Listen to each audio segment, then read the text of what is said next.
I am going to try one other intervention kind of method. This is something that Bob Bennett talks about in his book, The Story's Guide to Raising Rabbits. He's considered quite an expert with lots of experience.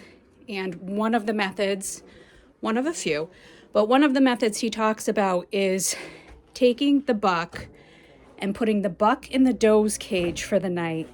And then the doe will spend the night in the buck's cage. So Tippy's here in Winston's cage, and Winston is going to spend the night in the doe's cage. Just put him in here. And the idea here is that over the course of the night, he's going to get her scent. She's going to get his scent by staying the night in his cage.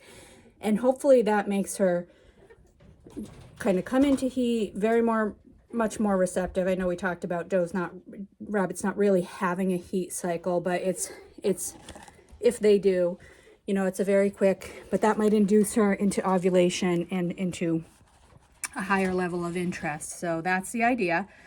That's what we're going for. I've never used this method before, but I'm willing to give it a try and see. I mean, if that's all it takes is that everybody has a sleepover in a different apartment, well, that's a pretty simple solution. So this is what we'll do for tonight, and tomorrow morning, Winston will go back to his cage, and hopefully they'll do the deed.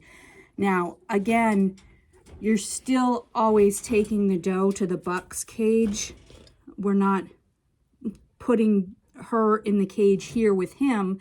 This is her cage, because we still don't want that territoriality to be an issue. We don't want her trying to be protective of her cage and starting a fight because of it.